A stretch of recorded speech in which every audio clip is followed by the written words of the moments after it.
자, 오늘 그 구강 구원의 과정에 대해서 같이 살펴보도록 하겠습니다.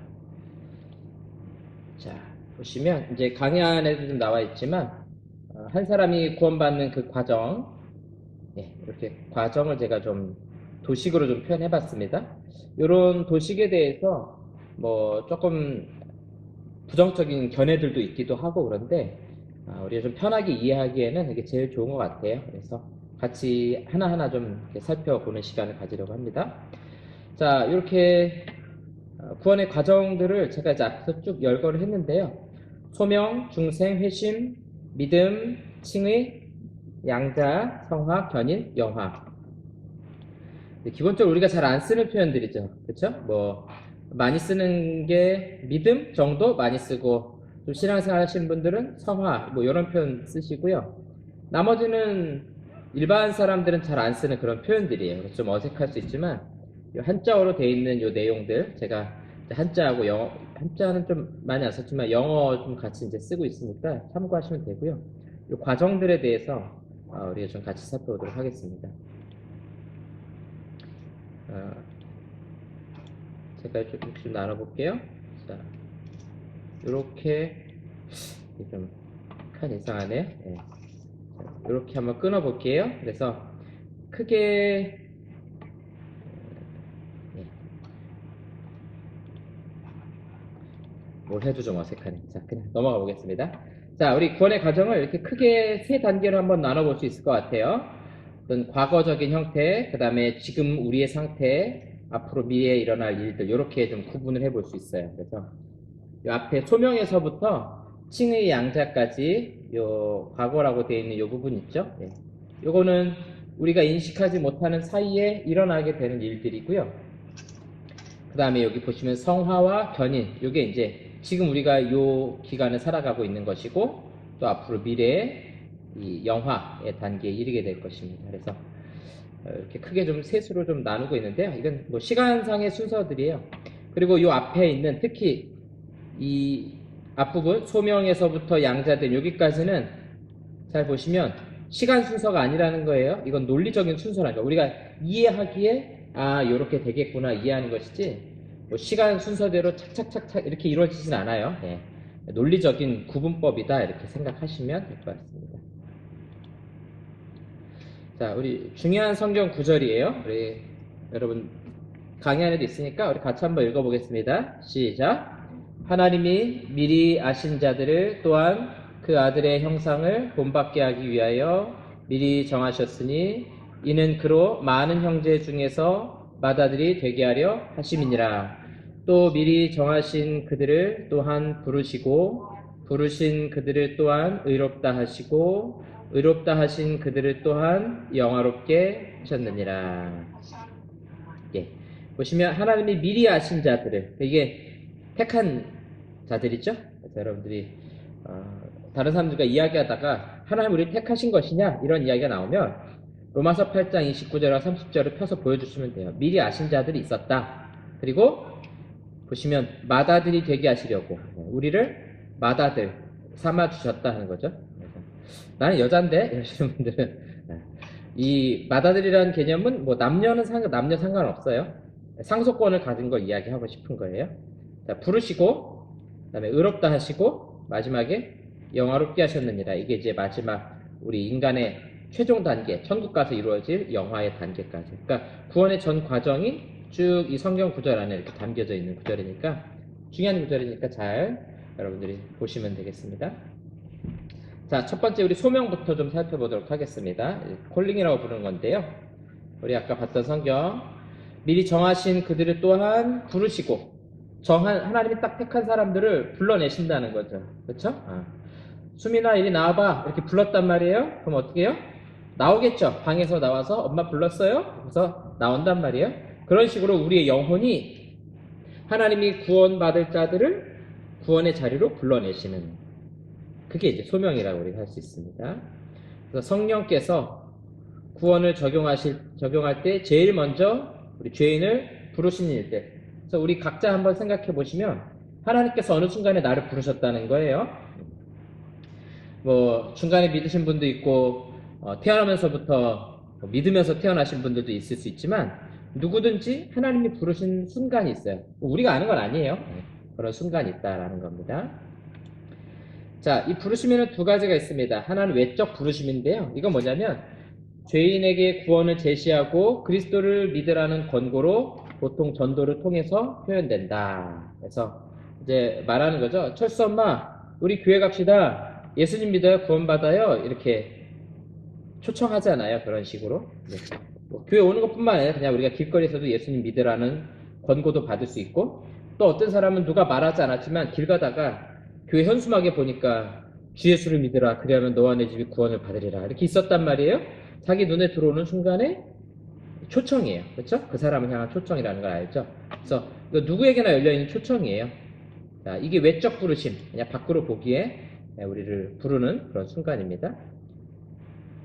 그래서 이 외적 부르심에는 세 가지가 들어가야 돼요. 복음의 사실을 먼저 제시해야 됩니다. 하나님이 당신을 사랑하신다, 예수님이 십자가에 못 박혀 죽으셨다, 이런 내용들이 들어가 있는 거죠. 그 다음에 믿음과 회개로 그리스도를 받으라고 초청해야 됩니다. 뭐 갈림길 전도를 하셨든 전도폭발 하셨든 다 마찬가지죠. 우리가 죄인인 것을 인정하게 하고 예수 그리스도를 나의 구원자로 믿고 영접하라고 초청하잖아요. 이게 이제 부르심의 내용 가운데 있어야 될 거고요. 네, 마지막에 용서와 구원의 약속. 믿고 고백하면 죄를 용서해 주신다. 그리고 우리에게 천국을 선물로 주신다. 이런 내용들이 들어가 있어야 되는 겁니다. 자, 진짜 중요한 건 이제 이겁니다. 내적 부르심. 자, 복음 듣는다고 모든 사람이 반응하진 않아요. 그렇죠? 네. 전도팀 나가시면 알겠지만 100명한테 예수님 믿으세요 그러면은 95명은 쳐다도 안 보고 그냥 지나가 버립니다. 욕 안 하면 다행이죠. 네. 그리고 그 중에 한두 명이 와가지고 여긴 어느 교회예요? 뭐 이렇게 물어볼 수도 있겠죠. 네. 모든 사람들이 반응하진 않아요. 왜냐하면 내적인 부르심을 받은 사람이 아니기 때문에 그래요. 내적인 부르심은 성령께서 불러주시는 거예요. 성령께서 미리 아신 자들의 마음에 죄인됨을 깨닫고 예수 그리스도를 믿게 하신다. 그러니까 아마 여러분들도 신앙생활 하시다가 뭐 교회 다니다가 할 수도 있겠지만 어느 날 말씀 듣다가 내가 죄인인 것이 깨달아지고 예수 믿어야겠다 이렇게 결단하고 생각나신 때가 있을 거예요. 그때가 이제 성령께서 우리 마음속에 내적인 부르심, 우리를 불러주시는 순간이에요. 그래서 위에 상단의 타이틀에 보시면 효과적인 부르심이라고 말하고 있죠. 그러니까 우리가 전도할 때는 모두에게 효과가 있진 않아요. 그러나 성령께서 우리를 부르시는 순간에 효력이 발생하게 되는 거죠. 택하신 자들에게만 이 구원이 적용됩니다. 물론 우린 누가 택한 자들인지 몰라요. 그렇지만 하나님께서 택하신 자들에게 이 구원을 적용하시는, 부르시는 순간이다. 자, 두 번째가 이제 중생입니다. 중생. 우리 지난번에 한번 잠깐 했었죠. 리제네레이션. 다시 태어나는 거죠. 좁은 의미에서 보면은 구원받은 시초, 구원받아 변화된 그 시초를 말합니다. 처음에 내가 구원받게 된 그 순간, 이거 우리가 중생, 이 거듭중자 써가지고 우리 생명이 바뀌는 겁니다. 새 사람으로 변화되는 순간을 말하는 거죠. 자, 넓은 의미에서는 우리 구원의 전 과정을 통틀어서도 중생이라고 말합니다. 그러니까 우리 이 수업에서는 중생이 좁은 의미로 쓰겠죠. 구원받은 순간을 말하는 거죠. 그러나 우리 목사님들이 설교하거나 아니면 다른 책에서도 뭐 우리 중생한 인간, 중생하셨습니까? 이렇게 말할 때 우리 구원의 전 과정을 다 통틀어서 중생이라고 말합니다. 그 불교의 중생하고 다르죠? 불교는 무리 중자예요. 그래서 이 불쌍한 무리들, 이 세상에서 그냥 업보를 안고 살아가는 불쌍한 무리들이라면 우리 기독교에서 말하는 중생이라는 것은 거듭나 구원받은 생명이라고 말할 수 있습니다. 그러니까 제가 넓은 의미에서 말하면 이렇게 말씀드렸죠. 여러분들한테 우리 모두 이 중생한 인생입니다. 중생한 삶입니다. 이렇게 말할 수 있겠죠. 여러분들이 이 표현의 의미를 이렇게 잘 이해하시면 되겠어요. 혹은 여러분 중생하셨습니까? 이렇게 말하는 것은 좁은 의미에서 우리 구원 받았느냐? 이렇게 묻는 것과 동일한 겁니다. 자, 그래서 이 중생, 거듭나서 변화되어서 예수님 믿는 거, 이건 근본적인 변화라는 거예요. 그래서 지정의, 생각과 감정과 의지까지 다 같이 변화된 것을 말합니다. 그 다음에 이 중생은 즉각적인 변화예요. 하나님 성령께서 우리를 믿게 하시는 순간에 순간적으로 바뀌는 거죠. 그래서 오랫동안 지속되는 게 아니에요. 중생은 한순간에 변화되는 거예요. 그러니까 거듭난 사람으로의 변화는 순간적으로 완성이 되는 겁니다. 자, 이건 은밀한 거예요. 그래서 하나님만 알고 계십니다. 인간은 뭐만 아냐면 결과만 알 수 있어요. 뭘로 알 수 있어요? 열매로 아는 거죠, 열매로. 정말 하나님 사랑하는지, 그다음에 선한 일을 기뻐하는지 그런 모습을 보면 아, 중생한 것이구나 하는 걸 우리가 알 수 있어요. 그다음에 중생의 도구는 하나님의 말씀입니다. 그러니까 우리를 중생케 하는 것은 말씀 외에는 없다는 거죠. 물론 이제 간혹 무슨 환상을 보거나 무슨 기적을 체험하거나 그런 경우들도 있어요. 그거는 아주 극소수고 그렇게 했다고 해서 갑자기 예수님에 대해서 알아가는 건 아니에요. 그렇게 체험한 이후에 하나님 말씀을 보면서 아, 하나님은 어떤 분이시구나, 우리 인간이 죄인이구나, 이런 것들을 그때서야 깨닫게 되어가기 시작하는 겁니다. 그래서 이 중생의 도구 하나님 말씀이 굉장히 중요한 것입니다. 자, 그 다음에 이럴 수 있어요. 중생하여 세례받기도 하고 세례받은 후에 중생하기도 한다. 자, 아까 제가 중생은 즉각적으로 일어난다 그럴 때 이렇게 생각하시는 분들 계실 수도 있어요. 이상하다. 신앙생활 오래 하다가 어느 순간에 나도 모르는 사이에 예수님 믿게 됐는데 그런 경우도 있죠. 그렇죠? 심지어는 직분 바꿔서 한참 살다가 중생하는 경우도 있어요. 그러니까 바로 이런 경우예요. 세례받은 후에 세례를 받긴 받았어요. 고백하고. 근데 그때까지도 자기가 확실하게 이런 변화된 그런 경험 없이 받는 경우도 있을 수 있거든요. 그런 이후에 중생을 하는 경우도 있습니다. 물론 대부분의 경우는 이제 중생하여 세례 받은 경우들이 많겠죠. 자, 그 시점은 우리는 알지 못해요. 언제 내가 구원받았고 내가 언제 변화되어졌는지 우리는 알지 못한다. 자, 이 원리를 여러분들이 잘 이해하셔야 됩니다. 자, 여기 우리 카톨릭의 세례 중생이라는 거 한번 좀 살펴볼 거예요. 보시면 카톨릭은 뭐라고 말하냐면 세례와 함께 중생한다고 말하는 거예요. 아시겠죠? 우리는 세례 이퀄 중생, 세례는 곧 구원이다 이렇게 말하지 않아요. 그렇죠? 네. 세례 받은 사람에게 구원의 약속을 주시는 건 확실해요. 그러나 그러지 않은 경우도 있겠죠. 믿음이 없이 고백을 했다거나 그런 경우에도 세례 받기도 하지만 중생하지 못하는 경우도 있고, 구원 받았어요. 믿고 고백했어요. 그러나 목회자가 없어서 세례 못 받는 경우도 있을 수도 있고, 아니면 뭐 돌아가시기 직전에 믿음으로 고백하고 나서 돌아가신 경우도 있을 수 있겠죠. 또 어떤 경우는 우리는 그 고백 보지 못했지만 그 사람 마음속에 진심으로 예수를 믿고 영접했을 수도 있거든요. 그걸 우리 알지 못한다는 거예요. 우리는 세례가 우리 믿음과 구원의 징표이지 그 자체가 구원을 보증해 주는 것은 아니다라는 것을 여러분 기억하셔야 됩니다. 자, 볼까요? 중생은 전적으로 하나님의 사역이다. 그래서 우리가 구원받고 우리 마음의 변화가 일어나는 것은 우리의 선택이 아니라는 거예요. 하나님께서 일방적으로 하시는 하나님의 사역이다 하는 겁니다. 자, 그 다음에 회심. 자, 지금 계속 말씀드리지만 이게 시간 순서대로 이렇게 이루어지는 게 아니라는 거예요. 한순간에 이루어지는데 우리가 논리적으로 정리만 하는 겁니다. 회심이라는 것은 중생하고 사실 비슷해요. 그래서 후회하다, 돌아오다 이런 뜻을 가지고 있어요. 방향을 돌리다, 이게 회개라는 뜻이거든요. 그래서 이거 우리가 회개라고 이렇게 이해하셔도 됩니다. 회개. 자, 마음의 변화 보시면 중생한 사람들이 의식의 변화를 일으켜. 자, 전도를 받았습니다. 이제 1대1로 전도지를 가지고 전도를 했어요. 그래서 예수님 믿고 영접하시겠습니까? 이렇게 했을 때 어떤 사람 그럴 수 있죠. 내가 진짜 죄인인 게 믿어져서 내 예수님 믿고 구원받고 싶습니다. 나의 죄를 회개합니다. 예수님 나의 구원자를 믿고 영접합니다. 그렇게 그 사람이 영접할 수 있잖아요. 그래서 믿고 회개하여 하나님께로 돌아서는 행위를 우리는 회심이라고 말합니다. 자, 그래서 이 회심에는 두 가지가 있습니다. 회개와 믿음 두 가지를 합쳐가지고 우리는 회심이다 이렇게 부르고 있어요. 그래서 우리 전도해서 영접할 때 꼭 그렇게 하죠. 죄를 고백하게 만들고 그 다음에 예수 그리스도를 나의 구원자로 받아들이는 이 두 가지를 같이 하게 돼 있어요. 이 두 가지가 한 번에 이루어지는 것이 회심입니다. 회심, 돌회자죠. 하나님께로 돌아서는 겁니다. 자, 이런 회심에는 국민적 회심이 있어요. 구약시대 보면은 이스라엘 백성 전체가 회개하는 경우들이 있죠. 그렇죠? 그런 경우도 있고 초대교회 역사에 보면은 뭐 단체로만 믿고 그러는 경우도 있는데 좀 진짜일 수도 있고 아닐 수도 있고 막 그래요. 그 다음에 우리 베드로가 복음 전할 때 3,000명이 한 번에 세례받고 회심했잖아요. 그런 사건들. 그 다음에 또 하나는 일시적 회심. 자기 죄를 고백했어요. 믿는다고 영접한다고 했어요. 그렇게 했는데 사실은 진짜가 아닌 거죠. 그래서 마음의 변화가 없는 거예요. 일시적으로 회심한 것처럼 보여요. 잠시 동안 회심한 것처럼 보입니다. 예수님께서 이제 마태복음 13장에 그런 비유하시죠. 돌밭에 떨어진 씨, 가시떨기에 떨어진 씨.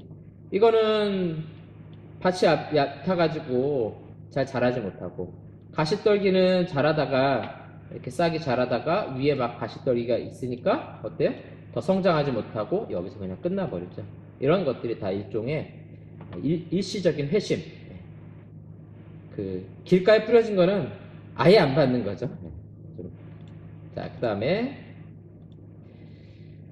자, 사도행전에 보니까 시몬이라는 사람이 나와요. 베드로 말고요. 다른 시몬이에요. 믿고 세례를 받았어요. 그리고 전심으로 빌립을 따라다녔어요. 그런데 베드로가 보니까 어때요? 내가 보니 너는 악독이 가득하며 불의에 매인 바 되었다. 성령을 돈 주고 살려고 했었죠. 그래서 베드로가 이렇게 아주 그냥 심하게 말했는데, 그러니까 믿고 회개한 것처럼 보였어요. 그러나 그 근본적인 변화는 아직 일어나지 않은 거예요. 그러니까 진짜 회심한 것은 내면의 근본적인 변화가 일어나야만 그 진짜 회심이라고 할 수 있는 겁니다.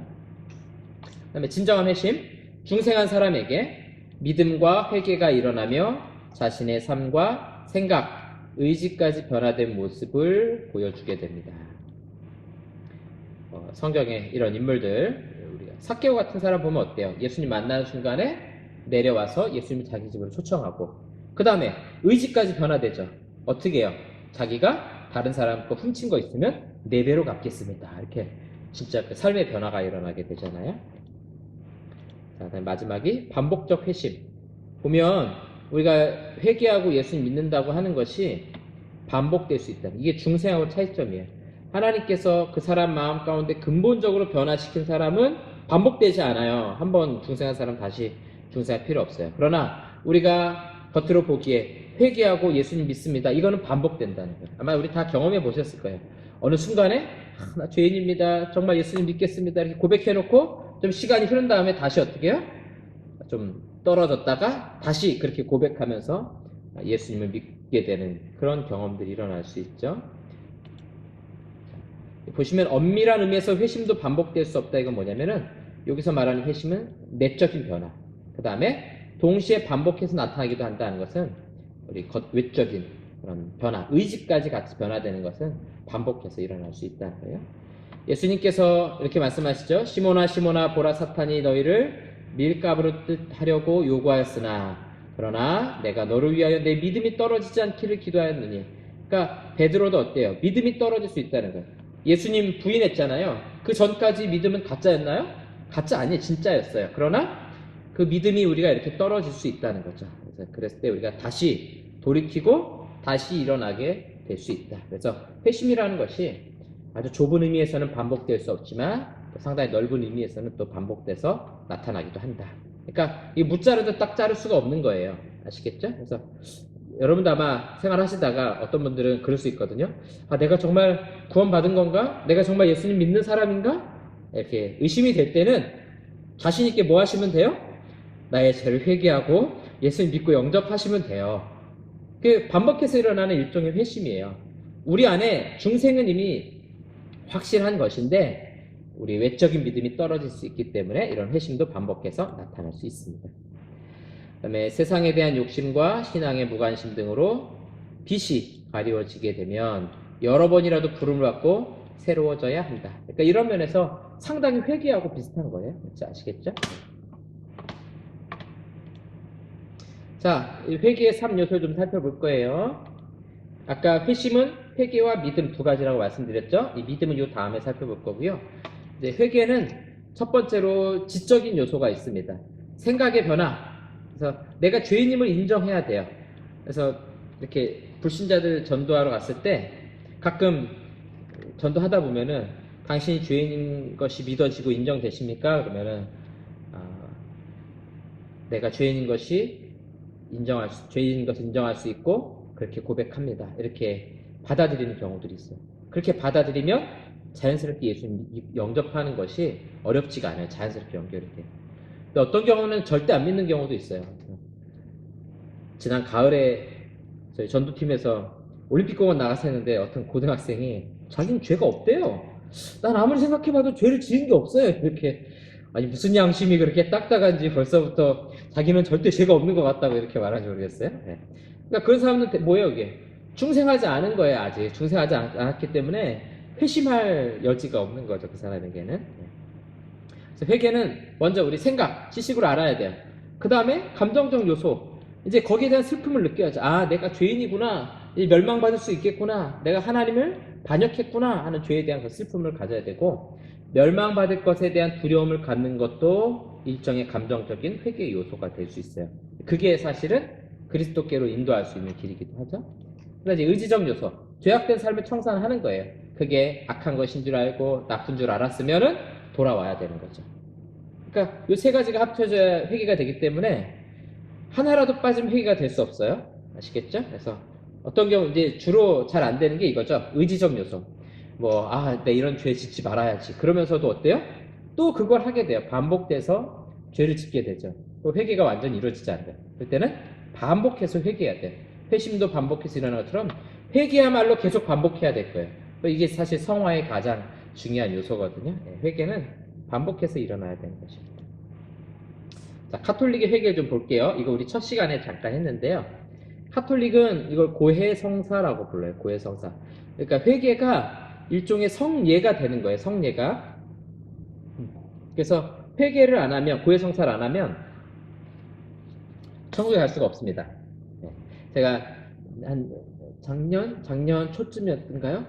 카톨릭에 대해서 그때 좀 한 학기 정도 이렇게 연구를 했는데 이렇게 비유를 해요. 고해성사에서 어떻게 되냐면, 자, 세례를 받으면 천국 갑니다. 세례를 받아야 천국 가요. 이게 카톨릭에서는 아주 확실한 거예요. 네. 자, 강찬 집사님 내려오셨네요. 네. 잠깐만 소리 끌게요. 자, 카톨릭에서 말하는 회개예요. 세례를 받아 구원받았어요. 거긴 예수님 믿어야 이걸 강조하는 게 아니고 세례를 받아서 구원받았어요. 그걸 뭘로 비유하냐면은 배에 올라탄 거예요. 구원이라는 배에 올라탔어요. 자, 배에 탔는데 막 풍랑이 일어요. 그러면 풍랑 때문에 어떻게 해요? 난간에 서 있다가 물에 빠질 수 있겠죠. 그렇죠? 물에 빠지면 어떻게 해야 돼요? 올라와야죠. 그렇죠? 올라와야죠. 어떻게 올라오면 되겠어요? 저 배 위에서 누군가가 구명 조끼 같은 거 튜브를 딱 던져주면 그 구명 튜브를 잡고 배 위로 올라오면 된다고요. 그렇죠? 이 표현이 바로 고해성사에 대한 카톨릭의 해석입니다. 카톨릭은 한번 구원받았다가 떨어질 수 있다. 그때 고해성사라는 구명 튜브를 잡아야만 다시 구원의 자리로 올라올 수 있다. 좀 뭐가 이상하죠? 구원이 좀 오락가락해요. 막 떨어졌다가 올라왔다가 막 이제 좀 그렇게 돼 있는데, 네. 그래서 카톨릭의 고해성사는 여러분 그 TV 같은 데서 보시면 아시겠지만 이렇게 무슨 조그마한 방에 들어가가지고 그 안에 사제가 주교가 들어가고 신부님이 칸막이 하나 막아놓고서 얼굴을 안 보이게 해가지고 말로 하잖아요. 네. 어제 사실은 제 동생 음식에다가 침 뱉었어요. 자주 동생을 때렸어요. 이런 거 회개하잖아요. 그러면 여러분 그 다음에 뭐 하는지 혹시 기억나세요? 그랬군요. 다시는 동생 음식에다 침 뱉지 말고 동생 때리지 말고 앞으로 사랑해주고 이렇게 죄 많이 지었으니까 집에 가가지고 잠언 하루에 한 장씩 글씨 쓰고 그 다음에 엄마가 음식물 쓰레기 버릴 때 너가 앞으로 6개월 동안 음식물 쓰레기 버리고 분리수거는 너가 해라. 이런 식으로 고해성사가 이루어진단 말이에요. 자, 보시면 죄에 대해서 슬퍼해요. 고해성사예요. 이거는 카톨릭에서 하는 거. 내가 죄를 지었구나. 그래서 어떻게 하냐면은 고백을 합니다. 사제에게 고백해요. 이게 이상하죠? 여러분 우리 죄 지으면 누구한테 고백합니까? 하나님한테 고백하죠. 그렇죠? 그게 너무 자연스럽잖아요. 근데 우리 죄를 사제한테 죄 지은 것도 아닌데 사제한테 고백을 해. 사제한테 고백하고요. 그 다음에 제일 문제가 이거예요. 보속.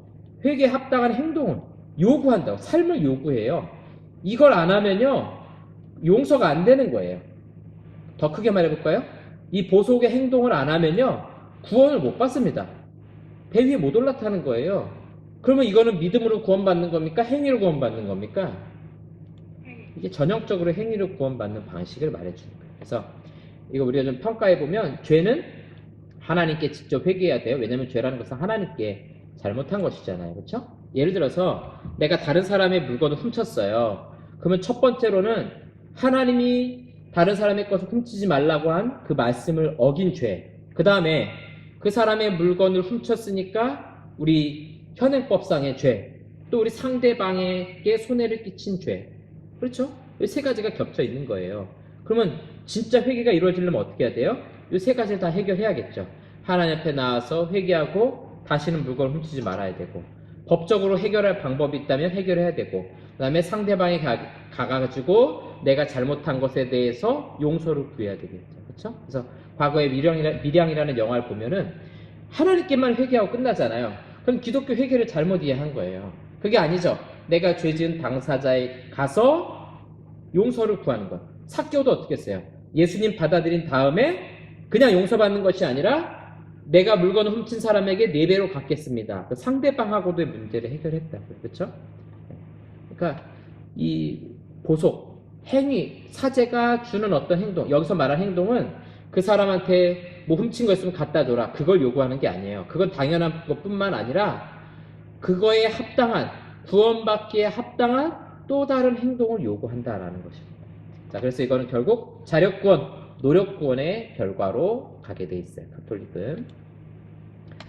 자, 이제 믿음을 보도록 하겠습니다. 자, 여러분들이 이 수업 하시면서 이게 하도 여러 개가 있으니까 지금 우리가 어디쯤 와 있는지를 잘 보셔야 돼요. 소명, 중생, 회심, 믿음. 그리고 말씀드린 것처럼 이 소명에서부터 양자까지는 시간 순서상으로 일어나는 일이 아니라는 거예요. 나도 모르는 사이에 한순간에 일어나는 일이라는 겁니다. 이걸 꼭 기억을 해주세요. 자, 요한복음 14장 1절에 보니까 너희는 마음에 근심하지 말라. 하나님을 믿으니 또 나를 믿으라. 예. 교회에서 제일 많이 쓰는 용어죠. 예, 뭐 믿음, 믿으라 이런 말 이제 제일 많이 쓰고 있는데, 믿음이 무엇이냐? 믿는다는 것이 무엇이냐? 또 요한복음 3장 16절에도 그를 믿는 자마다 멸망하지 않고 영생을 얻게 하려 하심이라. 이르되 주 예수를 믿으라. 그리하면 너와 내 집이 구원을 받으리라. 그러니까 구원받는 요소가 뭐예요? 믿는 거죠. 구원에 이르기 위해서는 반드시 무언가를 믿어야 됩니다. 그래서 믿음이라는 것은 한 인물에 대한 일반적인 신뢰. 물론 다른 것에 대한 믿음이 있을 수 있죠. 사물이라든가 어떤 조직이라든가 있을 수 있는데, 성경에서 말하고 있는 주목하는 믿음이라는 것은 한 인물에 대한 신뢰를 말하는 겁니다. 자, 이런 신뢰를 근거해서 그의 증거를 받아들이는 거예요. 그러니까 예수를 믿는다는 것은 예수님 인격체뿐만 아니라 예수님의 말씀 자체를 받아들이는 것까지 포함이 되어 있어요. 그 다음 미래를 위해 그를 신뢰하는 것. 이를테면 우리가 받을 구원, 또 하나님의 나라에 들어가는 것, 그런 것들을 위해서 신뢰하는 것이죠. 자, 믿음의 종류를 좀 여러 가지 믿음의 종류를 살펴볼게요. 첫 번째, 역사적 믿음. 이건 뭐냐면 성경의 진리를 지적으로 받아들인다. 여기서 멈추는 겁니다. 뭐 그를 완전히 전적으로 그 내용에 대해서 사실을 맡긴다거나 하는 것하고는 상관없어요. 지식적으로 받아들이는. 기적의 믿음은 우리가 생각하는 것처럼 나를 위해 기적이 일어날 것이라고 확신하는 거예요. 이거는 구원의 신앙일 수도 있고 아닐 수도 있어요. 그래서 병들었다가 하나님께서 기적적으로 고쳐주셔서 나음받는 분들 있죠. 그런 분들은 진짜 예수님을 믿을 수도 있고 안 믿을 수도 있어요. 기적 자체만 믿을 수도 있겠죠. 아니면 그 기적의 주인공이신 하나님을 믿을 수도 있고요. 그러니까 그것까지 우리가 알 수 없는 거예요.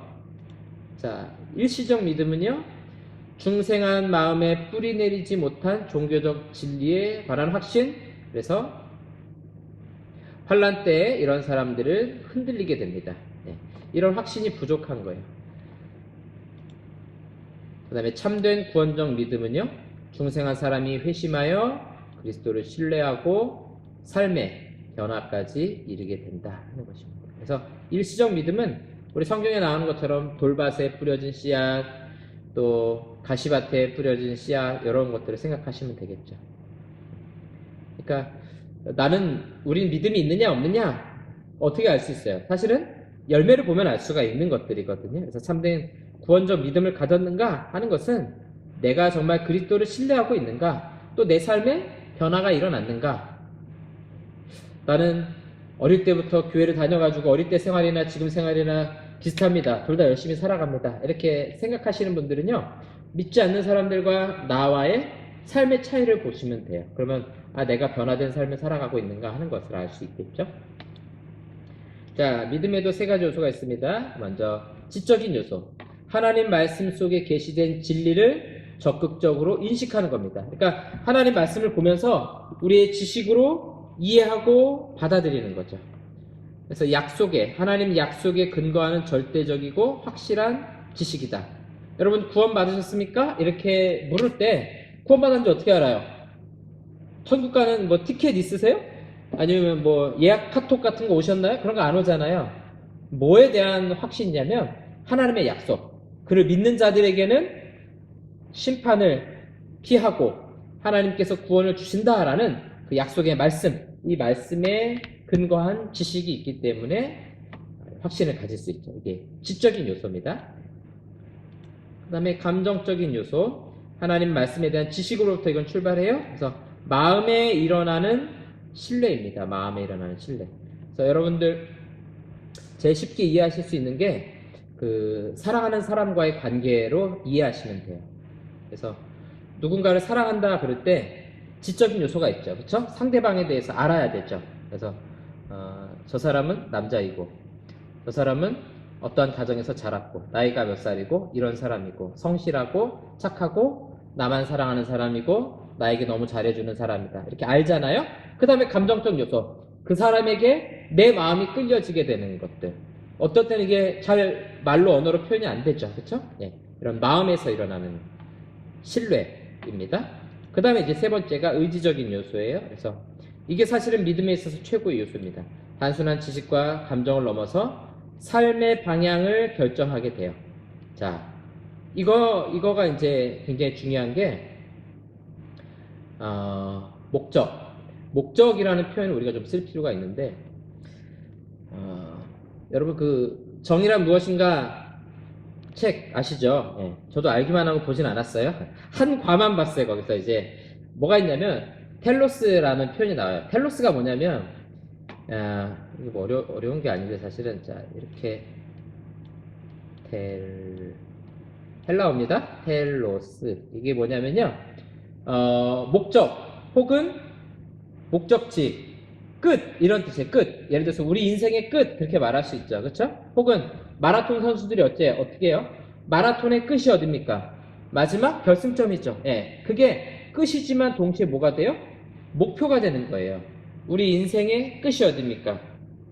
죽는 게 끝인가요? 아니죠. 그건 믿지 않는 사람들은 죽으면 끝 그렇게 말하지만 우리는 죽음이 끝이 아니라 죽음을 통해서 하나님 나라에 들어가는 거. 구원을 완성하는 게 끝이죠. 그게 목적이란 뜻이에요. 이게 목적이기도 하고 끝이란 뜻이거든요. 그러니까 이게 왜 중요하냐면 예를 들어서 100m 달리기 하는 선수가 목적이 있어요. 골라인을 향해서 달려간단 말이에요. 그걸 향해 쭉 달려가면요. 다른 데로 가지 않아요. 최단 거리로 가게 돼 있거든요. 근데 100m 골라인이 목표가 아닌 사람이 있을 수 있죠. 나는 지금 달리기 선수가 아니라 옆에서 관중들을 사진 찍는 사진사야. 그러면 자기의 시선의 방향이 어디가 있어요? 골라인에 가 있지 않고 관중들한테 이렇게 가 있게 되거든요. 그러니까 하나님을 믿는 사람은 어때요? 우리의 목표, 삶의 목표, 이 텔로스 자체가 어디로 가 있는 거예요?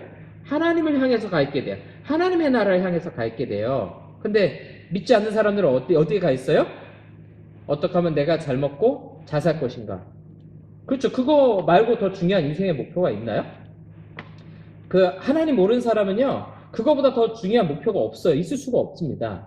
그래서 뭐 이런 사람 있죠. 어떤 사람들은 이제 좀 이 시대가 잘 먹고 잘 살다 보면 외적인 거에 신경을 안 쓰고 내적인 거에 신경을 쓰게 돼요. 그러면서 뭐 명상을 하기 시작하고 뭐 그런 것들을 내면적인 걸 추구하거든요. 근데 그것도 잘 보면은 다 누구를 위한 겁니까?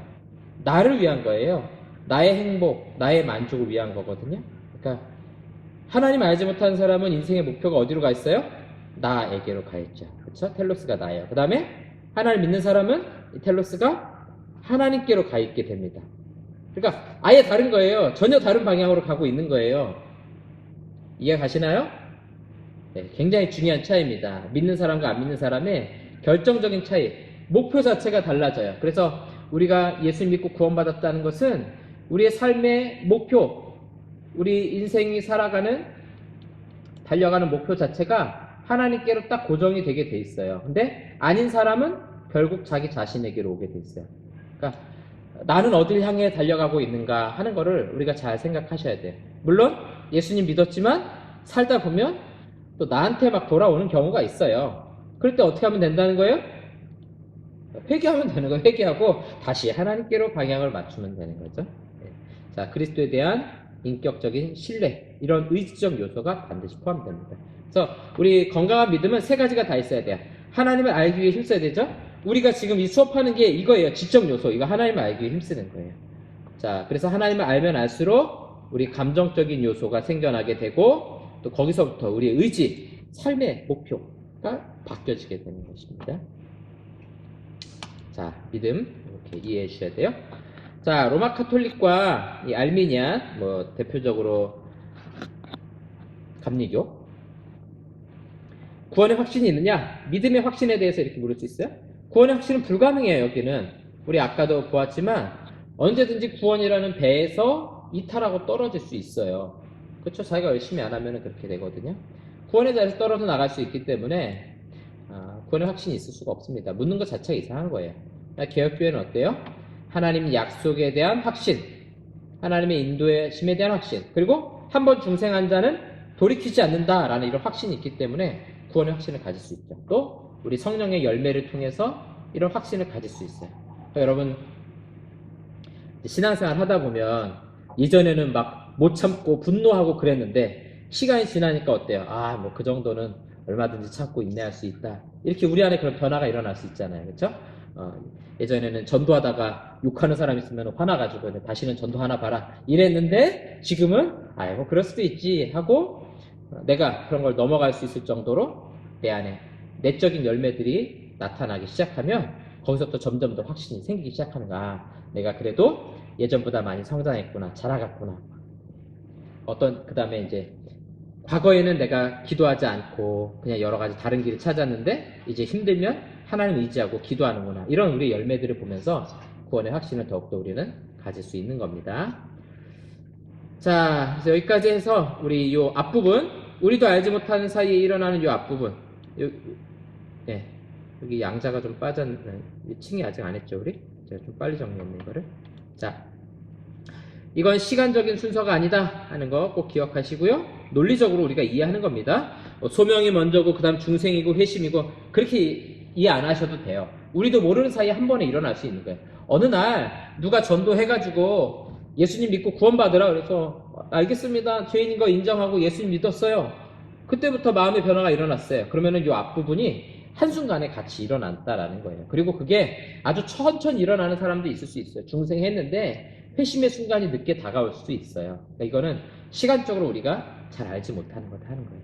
그러니까 우리 주변에 세례도 받고 예수님도 믿는데 뭔가 회심한 막 열매가 나타나지 않고 변화가 나타나지 않았다. 그거 너무 걱정하지 않으셔도 돼요. 왜냐면 하나님께서 어느 순간에 그런 회심의 역사가 또 믿음의 역사가 일어날지 알지 못하기 때문이에요. 우리 시간 알지 못한다 하는 거예요. 하나님께서 주권적으로 하시는 거다. 자, 보시면 언제 일어나는지 알 수 없기 때문에 우리가 꼭 우리 믿음의 자녀들 있죠. 우리 자라나는 아이들이 어릴 때부터 교회 갔다고 해서 얘는 항상 믿음이 있을 거야 이렇게 생각하시면 안 돼요. 그 아이도 복음에 대해서 충분히 들려주고 믿고 영접할 수 있는 기회를 주셔야 돼요. 그래서 아이들이 자라나면서 너 예수님 나의 구원자로 믿고 고백하니? 이렇게 물으셔야 돼요. 그럼 아이들이 재밌는 게 초등학교 때는 네 믿어요 그랬는데 중학교 가가지고 안 믿어지는데요 이러거든요. 인생이 그렇게 쉽게 이해할 수 있는 게 아니야. 굉장히 복잡해요, 사람이. 그럴 때는 진짜 안 믿어질 수도 있는 거고, 어릴 때 못 모르고 믿었다 그런 걸 수도 있고요. 아니면 좀 헷갈려가지고 그런 경우도 있을 수 있어요. 차분히 복음에 대해서 설명해 주시고 믿을 수 있도록. 그래서 요 믿음에 대해서는 저도 이제 주일학교 사역을 한참 했는데 한 5살, 6살 정도부터는 예수님에 대해서 믿고 영접하겠니라고 자기 의지로 물어보시면 좋을 것 같아요. 그래서 한 번씩 생각날 때마다 너 정말 예수님 믿니? 하나님 살아계신 것이 믿어지니? 이렇게 물어보시면 좋아요. 그러면 어느 순간에 잘 안 믿어지는데요? 그럴 때는 너 그동안 엄마가 얼마나 많이 가르쳤는데 이것도 알지 못하고 안 믿어진다 그러니? 이렇게 하지 마시고 복음에 대해서 차분히 이렇게 한번 다시 설명을 해 주셔야 돼요. 예. 구원, 우리 어린아이들이 이제 유아 세례 받았지만 그거는 하나님의 언약, 약속에 근거한 믿음이잖아요. 지금 우리 해야 될 일은 뭐냐면 그 아이에게 하나님의 약속에 대해서 다시금 반복해서 들려줘야 됩니다. 네, 그렇게 하셔야 돼요. 자, 그 다음에 누가 중생한 사람인지 우리는 몰라요. 네, 관상 보듯이 저 사람 딱 보니까 저 사람 구원 못 받은 것 같아. 이게 해서는 안 된다는 거예요. 네. 자, 하지만 열매를 통해서 알 수 있다. 뭐 어쩌라는 거냐 이렇게 생각하지 마시고 기본적으로 내 옆에 안 믿는 사람이 있다고 해서 이 사람 중생 못한 것이냐 이렇게 판단해서는 안 된다라는 거예요. 하지만 지금 이 순간에 저 사람이 정말 구원받은 사람인지에 대해서는 열매를 보면서 알 수 있기 때문에 그런 열매가 없는 사람에 대해서는 우리가 충분히 복음도 전하고 하나님 말씀에 대해서 이야기해 줄 필요가 있다는 것입니다. 자, 이제 칭의로 넘어오도록 하겠습니다. 칭의. 자, 이 justification이라 해놓고 여기 이제 한자로 칭의, 의롭다, 칭한다, 이런 의롭다, 불러준다 이제 그런 뜻이에요. 그래서 로마서 8장 33절을 보니까 누가 등이 하나님께서 택하신 자들을 고발하리요. 자, 고발 이거 법정적인 용어죠, 그렇죠? 평생 고발당할 일 없고 살아야 되는데 이거 지금 바울이 로마서 8장 쓸 때 우리 처음에 로마서 8장 읽고 시작했는데요. 여기 보시면 갈라디아서도 그렇고 로마서도 그렇고 이 로마인들 특유의 어떤 법적인 용어들을 많이 써요. 그 법이 원래 법의 시작이 로마법으로부터 거의 시작하거든요. 로마법이 거의 시작이고 좀 로마하고 헬라, 그리스하고는 좀 문화가 많이 달라요. 그리스, 로마 신화 이렇게 말하잖아요. 근데 주로 이제 헬라에서 그런 문명들이 굉장히 많이 발달하죠. 반면에 로마에서는 그런 문명이 발달하기보다는 어떤 법에 의한 것들이 굉장히 좀 발달을 해요. 그래서 헬라는 신화라든가 아니면 좀 이렇게 영적인 것들 이런 것들이 굉장히 발달한 반면에 로마는 훨씬 더 법적이고 좀 더 실용적인 것들 그런 것들이 훨씬 발달을 했어요. 자, 그래서 이 8장에도 보면은 그 여러분들 지금 우리 칭이라는 용어 썼지만 양자형을 받았으므로 이런 양자 표현 나오거든요. 이런 것들이 다 이제 로마 문화 속에 있던 거예요. 여러분 영화 제가 자주 말씀드리는데 영화 배너에 보면은 배너가 그 노예로 막 노졌다가 그 함장을 살려주잖아요. 죽을 뻔한데 막 물에 뛰어가가지고 막 건져주잖아요. 그때 이제 그 함장이 로마인인데 로마 군인이잖아요. 또 로마 군인은 또 지금 군인하고는 달라요. 그 자체가 뭐 그런 군인 사회였기 때문에 굉장히 높은 자리였고 어떤 권력과 또 힘을 가지고 있었죠. 그래서 자기 양아들을 삼거든요. 양자를 삼아요. 반지 끼워주면서. 그게 양자입니다. 우리가 이 칭이 다음에 나오는 게 양자예요. 우리가 하나님 앞에 그런 양자가 되었다. 또 뭐 상속자 이런 얘기 나오잖아요. 이게 다 법정적인 용어입니다. 자, 거기서 누가 우리를 고발하려고 그러는데 의롭다 하신 이는 자 이제 우리 고발 그러면은 이제 주로 뭐 생각하냐면은 피해 보상 뭐 이런 거 생각하잖아요. 그래서 여기서 우리나라에서도 고발하는 기관이 있죠. 어디입니까? TV에 맨날 나오는 검찰이 그 고발하는 기관이잖아요. 그렇죠? 네. 법정적으로 고발하는 기관인데 그래서 이 검찰에서 기소하고 하면 어때요? 그 사람이 유죄냐 무죄냐를 판결하게 되잖아요. 네, 그 내용입니다. 그래서 누가 우리를 고발한다는 거예요. 죄가 있다고 고발한다는 거예요. 누가 하겠어요? 마귀가 하겠죠. 마귀가 전문가니까. 예. 자, 우리를 죄인이라고 고발했어요. 그런데 하나님께서 뭐라 하는 거예요? 의롭다. 자, 이거는 이렇게 하면 헷갈리는 거예요. 이거는 무죄라는 거예요. 무죄. 우리를 무죄 판결하게 하시는 분은 누구라는 거예요? 하나님이시다. 마귀는 우리한테 뭐라고 말해요? 넌 유죄야. 율법을 어겼잖아. 아시겠죠? 이 구도를 잘 익히셔야 돼요. 그래야 칭의가 잘 이해가 되세요. 여긴 유죄, 여기는 무죄. 예, 이렇게 선언한다는 거예요. 그래서 칭의라는 것은 택하신 자들에게 무죄를 판결한다는 거예요. 죄가 사라지는 게 아니에요.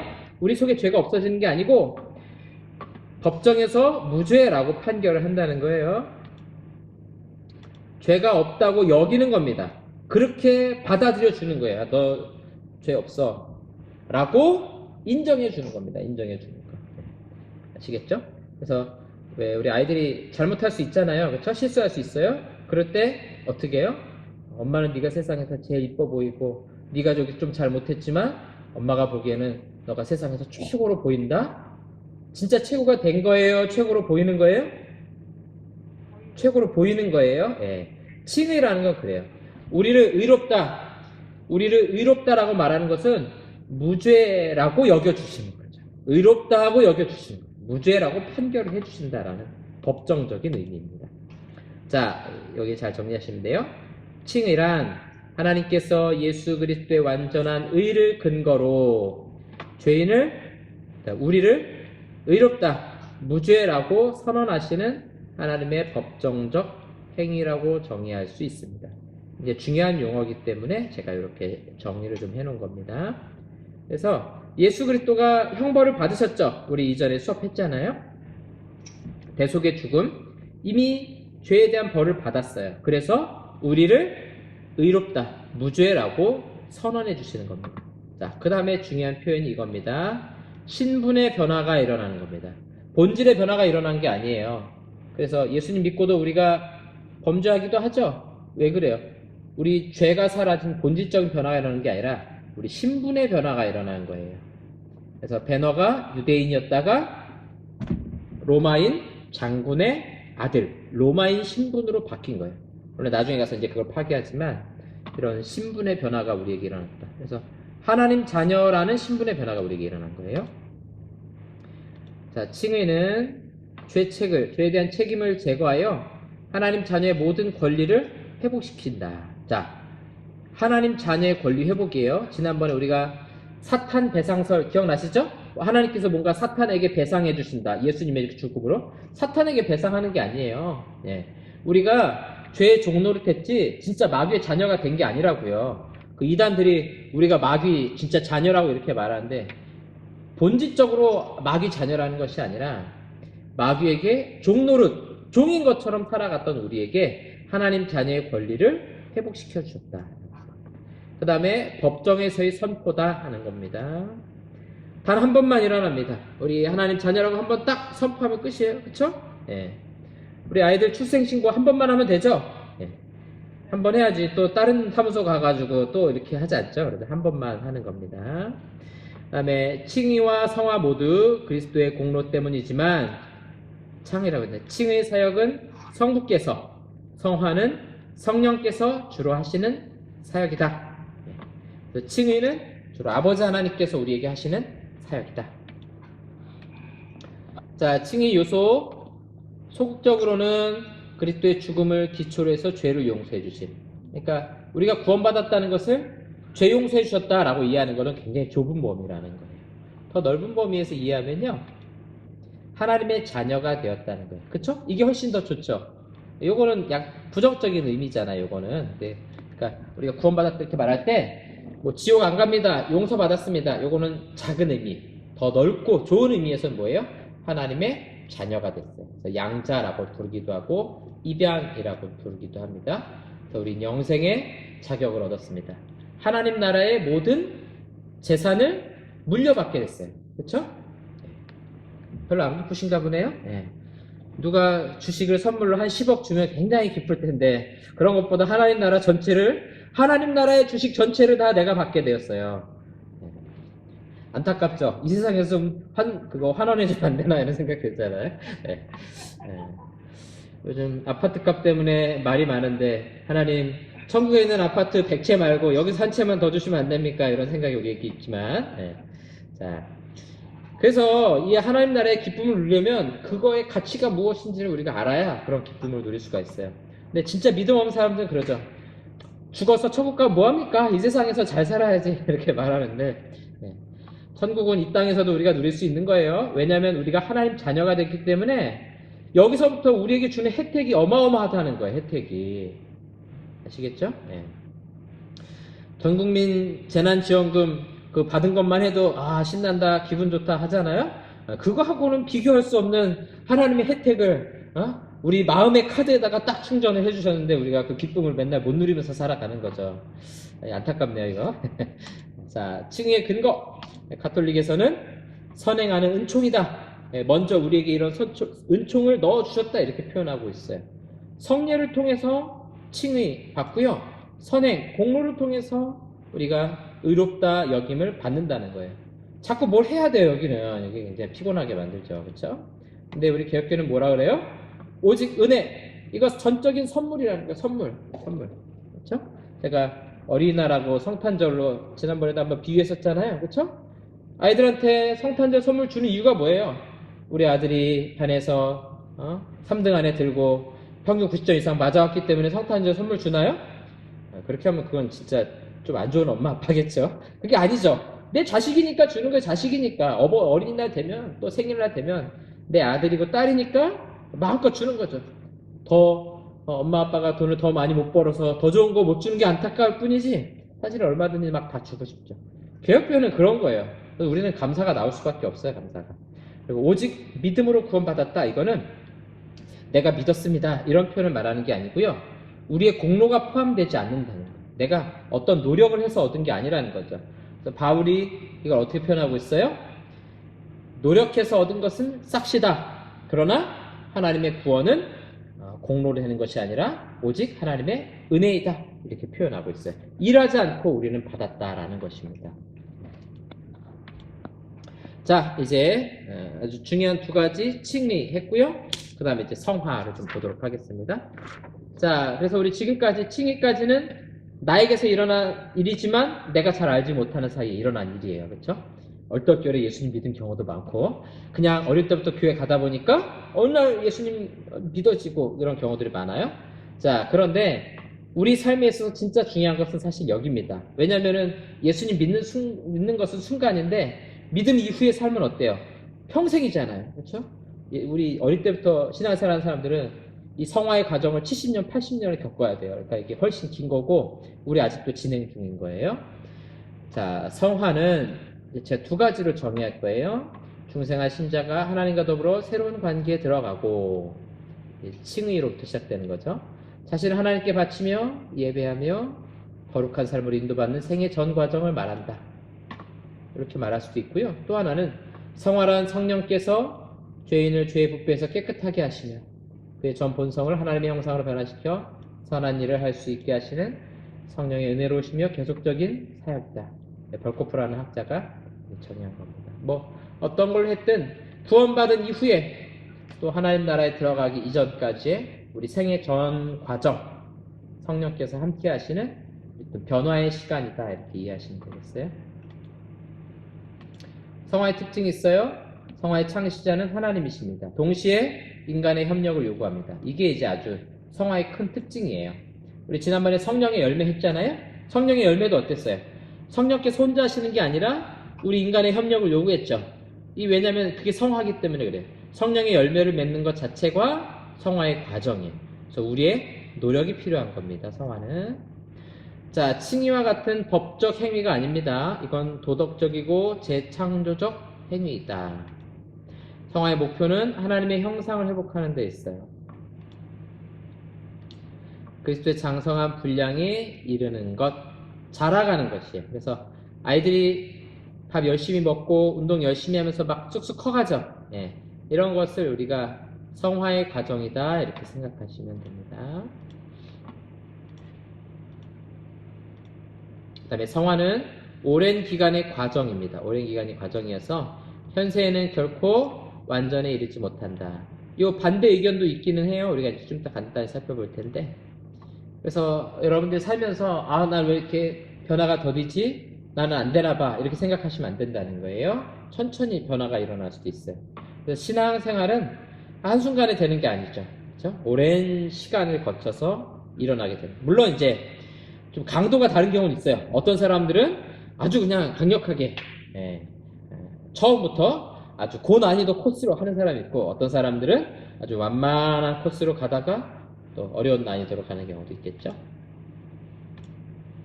자, 성화의 성격을 좀 볼까요? 이건 하나님의 초자연적인 사역입니다. 그래서 인간 의지의 동기를 부여해 주세요. 여러분 마음속에 내가 좀 인내하면서 더 기도해야겠다. 내가 더 하나님 의지하겠다. 내가 좀 더 참아봐야겠다. 이런 열매들 있죠? 이런 것들이 하나님께서 이런 동기를 주시고요. 도우심 없이는 사실 불가능합니다. 하나님께서 계속 도와주셔야 되고요. 그 다음에 두 부분으로 돼 있어요. 옛사람의 억제. 그러니까 예전에 했던 그 나쁜 습관들, 악한 행동들, 그걸 안 하는 거죠. 그 다음에 적극적으로는 새 사람의 태도. 바뀌는 거죠. 예를 들어서 내가 이전에는 언어 생활이 아주 거칠었어요. 저주의 말을 했어요. 그런 사람이 변화되면 어떻게 돼요? 그런 말을 안 하는 거예요. 그 다음에 거기서 끝나는 것이 아니라 새 사람의 언어, 축복하기도 하고 감사한다는 말을 하기도 하고 그렇게 이제 바뀌어가겠죠. 그 다음에 전인의 영향을 줍니다. 우리 마음의 변화가 일어나고요. 우리 의지의 변화도 일어나게 되는 겁니다. 이 두 가지가 한꺼번에 일어나야 성화가 될 수 있는 거예요. 그렇죠? 마음은 원이로 돼. 마음은 성경도 읽고 싶고 마음은 기도도 하고 싶은데 하나님 몸이 약해가지고 안 되겠습니다. 그게 아니라 또 몸도 거기에 함께 따라가주는 이런 우리의 노력들을 요구하고 계세요. 그 다음에 신자가 협력하는 사역이다. 하나님의 도우심과 인간의 노력이 합쳐지게 되어 있습니다. 그 다음 현세에서 성화의 불완전성. 하나님의 자녀들의 일상생활에는 항상 영육 간의 싸움이 있다. 이게 항상 있는 거예요. 이건 믿음의 사람에게도 항상 있는 겁니다. 네. 가장 훌륭한 신자라 하더라도 완전을 위해 싸우고 있는 중입니다. 예. 여러분들 이 표현을 잘 기억해 주세요. 우리는 다 완전을 향해 달려나가고 있어요. 이게 우리의 목표, 우리의 텔로스가 되는 거예요. 그리스도를 닮아가는 모습, 하나님의 형상을 닮아가는 그 모습을 향해서 계속해서 싸우면서 달려가고 있는 거예요. 그래서 에베소서 6장에 나오는 전신갑주를 취하라. 이 영적 싸움은 뭐 특별한 어느 대상자만이 아니라 우리 평생에 계속 일어난다는 거죠. 예, 멈출 수는 없어요. 자, 그 다음에 성경은 신자에게 완전하게 되라고 명령하신다. 또한 신자를 완전한 자로 말하는 것은 죄가 없다는 의미가 아니에요. 완전을 향해 전진해 가야 한다는 의미에서 완전이라는 거죠. 예. 이 완전 성화라는 것을 주장하는 교단이 있어요. 예를 들어서 감리교가 대표적인데 웨슬리가 이제 감리교의 창시자인데 우리 완전 성화를 이야기해요. 뭐냐면 우리 신자가 열심히 노력하는 거죠. 그래서 우리 어떤 교단에서도 하지만 뭐 영성 일기도 쓰고 자기 회개할 것도 쓰고 기도하고 뭐 막 열심히 해요.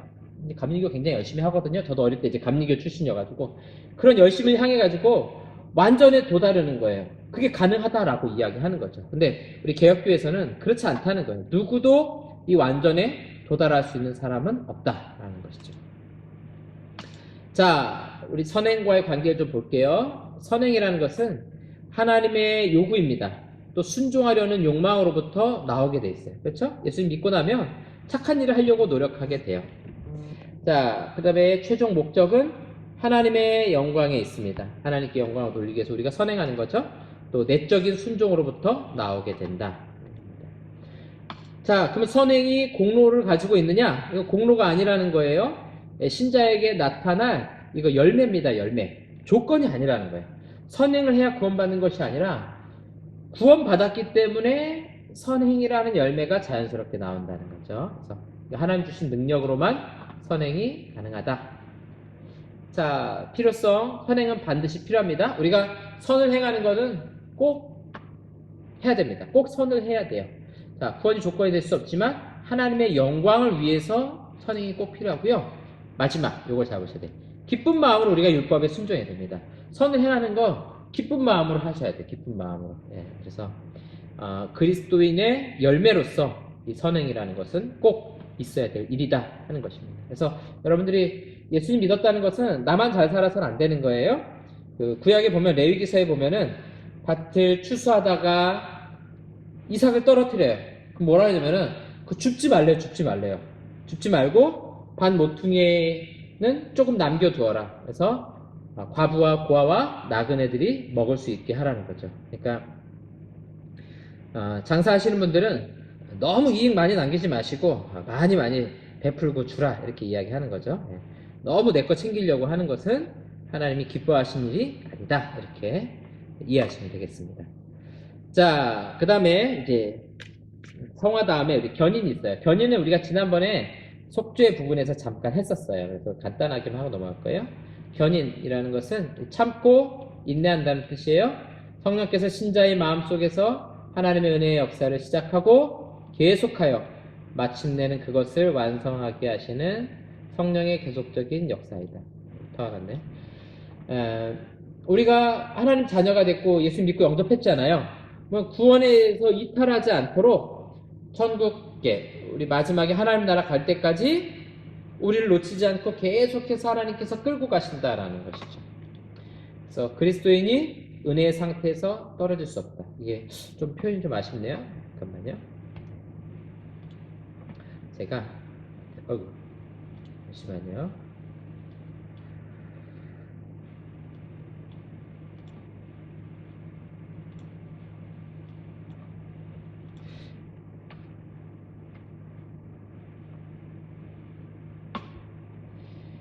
자, 지금 화면이 뭐가 보이세요? 얼굴만 보이세요?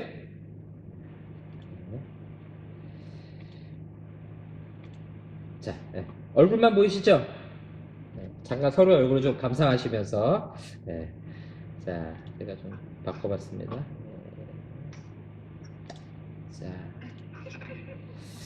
자, 서로 보면 왜 기쁜지 아세요?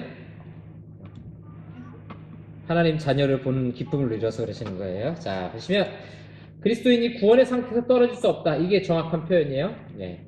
은혜의 상태는 떨어질 수 있어요. 예를 들어서 내가 좀 기도 열심히 안 하고 예배도 막 빠지고 그러다 보면 하나님의 은혜에 대해서 무감각해지고 은혜가 내 안에 살아있지 않을 때가 있을 수 있어요. 자, 그거는 구원에서 이탈한 게 아니에요. 구원에서 이탈한 게 아니라 우리 지난주에 했던 것처럼 성령 충만하지 않은 거예요.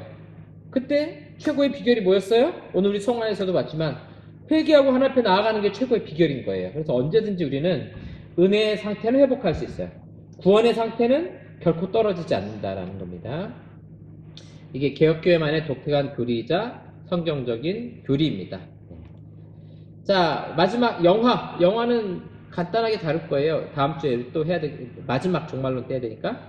하나님의 자녀들이 죄와 사망의 세력으로부터 완전히 해방되는 구속의 최종 완성.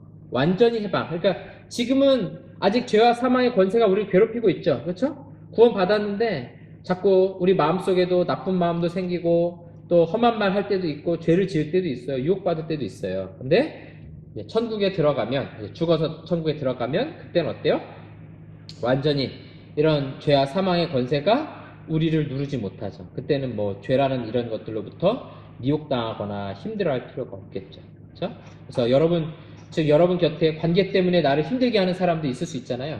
천국 가서 안 봤으면 좋겠다 이렇게 생각하시는 분들이 가끔 있는데 천국 가면 서로 그럴 일이 없습니다. 그런 것들이 싹 사라지는 거예요. 우리의 고통과 괴로움이나 갈등이나 이런 것들이 완전히 사라지는 곳이죠. 자, 그래서 이 영화는 뭐 우리가 깊이 다룰 건 없어요. 천국에 대한 부분은 우리가 종말론에서 간단하게 다루도록 하고요. 그때 우리의 완전체의 모습 이런 것만 좀 간단하게 다룰 거예요. 자, 이제 마지막 페이지입니다. 좀 정리할게요. 이제 중요한 거 칭의하고 성화 하나만 좀 우리 정리하면 좋을 것 같아요. 칭의는 법적인 위치, 우리 신분의 변화라는 거예요. 성화는요, 내적인 상태의 변화가 일어나는 겁니다. 그래서 마음에 도덕적인 변화가 일어난다든가, 신앙의 변화가 일어난다든가. 자, 그래서 칭의라는 것은 의식의 변화, 생각 속에 일어나는 변화. 그다음에 성화는 존재의 변화. 여기서 말하는 존재의 변화라는 것은 우리가 어떤 사람으로 더 변화해 가는가. 자, 칭의는 또 하나님과의 관계 회복된 모습이라면 성화는 선을 행할 수 있게 되는 겁니다. 칭의는 단회적, 한 번밖에 안 일어나죠.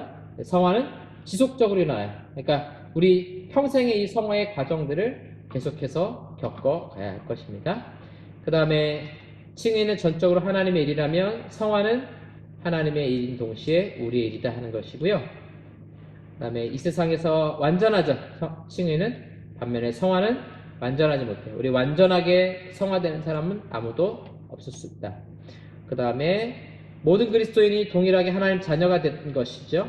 반면에 성화는 차이가 있어요. 어떤 사람은 더 성숙한 모습일 수도 있고 덜 성숙한 모습일 수도 있고. 그런 우리 각자가 사실은 노력 여하에 따라 상당히 많이 달라질 수 있죠. 그래서 고난이 좀 큰 사람들은 더 많은 변화와 큰 변화 일어나죠. 근데 나는 고난이 없어요. 뭐 이런 분들 있어요. 고난이 없어요. 이런 분들인데 그런 분들은 감사하시면 돼요. 감사하시고 하나님 앞에 더 많이 나아가시면 그걸 통해서 또 우리를 성화시키게 돼요. 모두가 다 똑같이 하진 않아요. 다 왜 저 사람은 저런 고난인데 난 없지? 섭섭해하지 않으셔도 되고 또 어떤 사람은 나는 이렇게 힘든데 저 사람은 평탄하게 안 해? 그거에 대해서도 원망할 필요가 없다는 우리에게 맞게끔 하나님이 훈련시키시는 과정이다 하는 것입니다. 자, 오늘 강의는 여기까지입니다. 그래서 우리 구원론에 대해서 쭉 함께 살펴봤고요. 꼭 기억하셔야 될 것이 우리가 판단할 수 있는 것 아니다. 택하시는 거, 그 다음에 그 앞부분 성화 이전까지 일어나는 모든 과정은 우리가 알고 일어나는 것이 아니라 우리도 모르는 사이에 하나님께서 일시적으로 한 번에 일어나게 하시는 사건이다 하는 것을 기억하시면 되겠습니다. 자, 오늘 구원론은 여기까지 하고요. 이제 다음 주는 교회에 대해서 할 겁니다. 이 구원받은 하나님의 백성들의 모임은 이제 또 다른 모습을 가질 수 있기 때문에 다음 주는 우리 구원에 대해서 같이 살펴보도록 하겠습니다. 우리 더운 날씨에 공부하느라고 수고 많으셨습니다. 질문은 카톡으로 보내주시면 될 것 같고요. 여기까지 하도록 하겠습니다. 자, 수고하셨습니다. 수고하셨습니다. 네.